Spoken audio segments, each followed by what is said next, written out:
I'm a Downton Abbey fanatic, and I love everything old or castle or aristocrat. I don't know why, it's complicated and interesting, and it's a different time. I've been so impressed with the tables. I've saved pictures of the tables, and I think the one thing that stands out to me is how organized and perfectly, impeccably placed everything is. I am going to space out like they used to do 100 years ago. The chairs the same distance from the table, and the plates the same distance from the table, edge of the table, and the glass is the same distance from the edge of the table. They used to do this in these old houses, and I just think it's super cool. And it makes your table look so neat and tidy.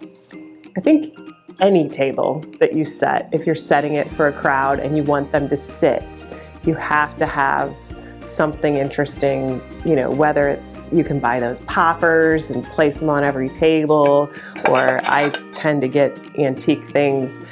I like to use 2 plates. One that we eat off of that's, you know, plain and can go in the dishwasher. And then a layer of decorative plates on top of that. I started collecting interesting tableware because I just enjoy setting tables. And then I realized really quickly that when things are unique, people ask questions and it starts conversation, and it's nostalgic conversation.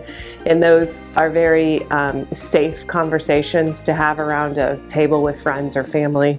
So it typically extends the amount of time we spend. So whether it's the environment or sometimes it's the food, but most of the time it's the environment or what's on the table or the conversation that's happening. I bought these really amazing French mallards napkin rings, and of course I fell in love with them because they're very Hunt Lodge, but they're also, each one is individual. But today I'm going to use my vintage napkin rings that are all different. So turn of the century, they used to, and early, mid, late 1800s, they used to use individual napkin rings. So you wouldn't get a set all the same, you would get all these individual ones, and each member of the family would have one. And that would designate their particular napkin. So because they didn't have washing machines and they didn't do the wash after every dinner, they would use their napkin for a week or so until it was dirty enough to need laundering. So that's how you knew you were using the same napkin. We used 3 glasses today because I collect glassware. I have to prove it to Todd that we use it. But you can actually, if the table is bigger and the space is more, you can have up to 5 glasses, a water goblet, a red wine, a white wine, champagne, and sherry.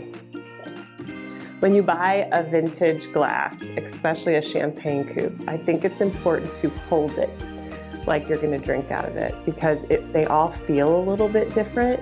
And every single one of the glasses that I've ever bought, I've held it and pretended to see how it feels, and it makes a huge difference. I know that sounds crazy, but they all feel different in your hands. And these feel really good. Like right now I'm ready to fill it with Prosecco. Found these, there's a couple that makes their own pewter in St. Genevieve, and they make these different knife rests, and each one is a different character, and again, they serve a very functional purpose, and they look adorable on the table. Are a conversation starter. The salt cellars too, very functional. Each person has their own little salt. It's what is this on the table? I'm not used to this. Conversation starter. And I can talk about this. I love them because, like, how unique is it that the spoons are so tiny that they're hard to find because people used to throw them out or they would get lost in the shuffle of cleaning things. I feel blessed that I have 7 salt spoons. Just the center of the table, I used this, and I use it a lot, this velvet fabric. You could get red velvet or green or gold. It's not expensive. I got it at Hobby Lobby. You just lay it on the table. You don't have to do anything to it. You can wash it and iron it, which I never have done. Don't tell anyone.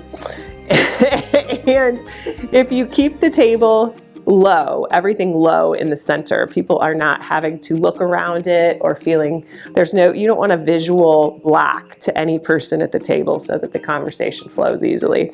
I just used some things that I had not used in my regular decorating, a collection, right? So I have a collection of deer and I have a collection of ornaments, and then I have my 2 little Native American dolls that I collect those also.